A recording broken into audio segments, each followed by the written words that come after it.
Hello and welcome to episode 12 of 5. Thank you guys for always watching. Remember to like, share and subscribe these videos as we aim to grow the channel and get more exposure. Let's get into the questions.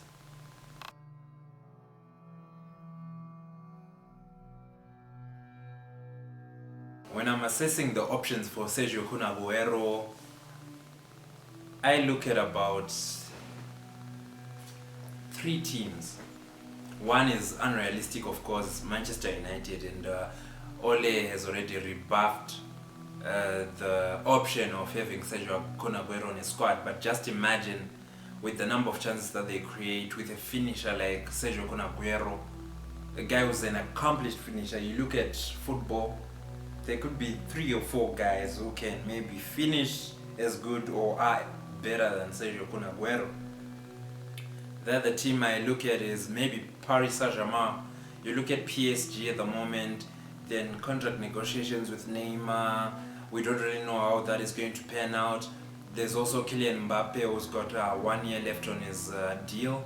So we don't know, maybe PSG might actually, cash in whilst they still have some value on him.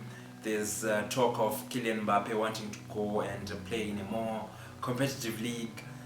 So if they can get Sergio Kun Agüero to get into Paris Saint-Germain, that would be a great option. That would be a great guy to have, even if you keep both Neymar and Kylian Mbappe. If you can get Sergio Agüero just on a free to come in and add some depth, add to your attacking depth chart for Paris Saint-Germain with the type of lethal finishing that he's got, you certainly help them a lot in the Champions League. My third club would be Chelsea, maybe looking at their options at the number 9 position. They don't really have a quality finisher when we look at their striking options. Olivier Giroud, more of a target man. Timo Werner, he's got a bit of pace, sometimes a headless chicken, but not really. The finishing that he used to display in Germany hasn't really shown in the Premier League. Maybe with time, we don't know. But if you can get Sergio Agüero further now, that would drastically also help Chelsea's chances. Maybe for next season when they try to challenge for the top 4 or maybe even higher. We don't really know in the present moment.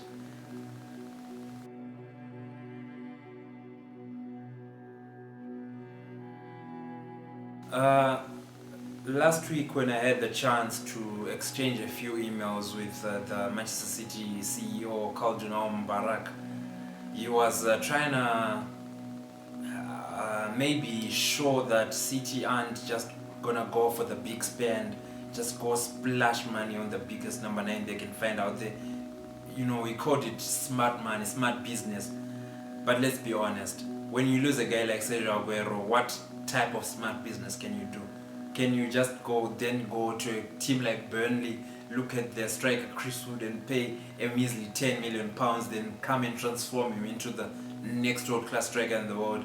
That's almost improbable.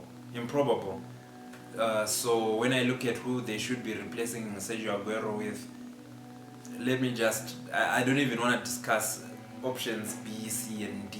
Let me go for my A option. It would just be Erling Haaland.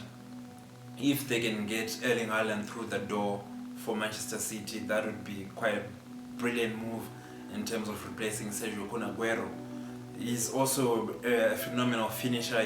He's been scoring lots of goals. You look at his scoring rate with Dortmund at the moment, his scoring rate in the Champions League where, the cream of the cream play against each other. Even when he was still at Salzburg, he has a brilliant scoring record in the Champions League. And how much City need to in the Champions League. Maybe they might do it this season, but with a guy like Erling Haaland, that wouldn't harm their chances. And you get a guy like Erling Haaland as well, get him through the door at 20 for a club like City, who aren't gonna be subject to bids from the bigger clubs, because how big can you get when you get to Manchester City? They might have the services of Haaland for the next 10 to 15 years if they can keep him fit and healthy. That's the type of deal you'll be getting yourself into.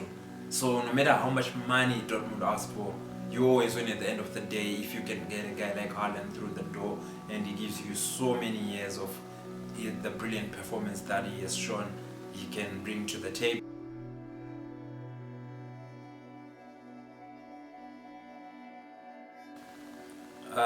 As I was saying, talking about Erling Haaland, just the fact that he's still so young, maybe that's why I would pick him over Harry Kane if I'm Manchester City.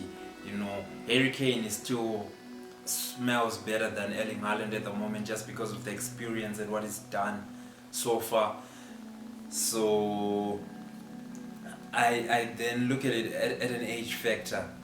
Erling Haaland is still so young. You buy him, you know you're gonna get guaranteed around 10 years of Erling Haaland.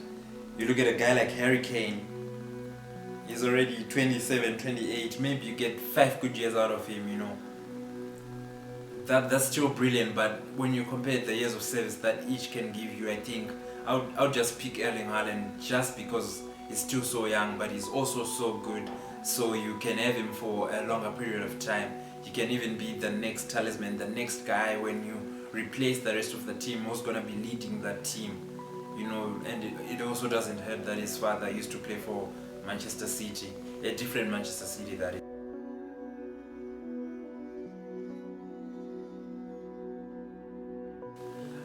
This is a simple question, and let's be fair to Harry Kane. You know, the ramblings in the last few weeks about him leaving Spurs and what, it's all sort of media driven, pundit driven. The guy has never come out and said that he wants to leave Spurs or is actually considering his options to go to bigger clubs. He looks like he loves Spurs. I would imagine if he's approached by someone to sign a lifetime contract by Daniel Levy for Tottenham Hotspur, I think it's the kind of guy out back that would sign that type of contract. But let's be honest, if he needs to win trophies, if he wants to win trophies, then I think he has to leave Spurs for a bigger club, a more serious club when it comes to the ambition of trying to win titles. That's it about Harry Kane leaving Spurs. He does have to leave Spurs if he wants to win any trophies in his career.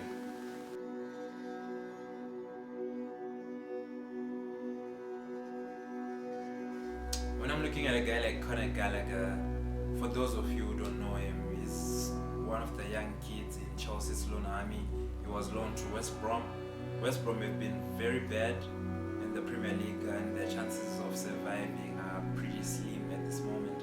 But you look at this West Brom team, I think he's one of the bright sparks, the bright points in West Brom's season. Of course, the number one guy has to be Matheus Pereira. I would imagine when they get relegated, maybe he can get a team that's in the Premier League. And I also look at Conor Gallagher. I don't think he's going to be able to come and break into Chelsea's first team just yet. He's not that good yet. I don't know if he'll ever be that good, but at the moment, he's not that good. I would suggest maybe get another loan move to a bang average mid-table team in the Premier League, maybe a Leeds, a team that you know are never going to challenge for the top half, but are not going to be challenged by relegation either. They're just that comfortable team where maybe he can try and learn more, add more to his craft, just improve and become a better player. That's what I think should happen for Conor Gallagher. Those are the 5 questions for this episode. Thank you guys for watching. Remember to like, share, and subscribe, and turn on the notification bell so that you don't miss any videos from this channel. Thank you for watching.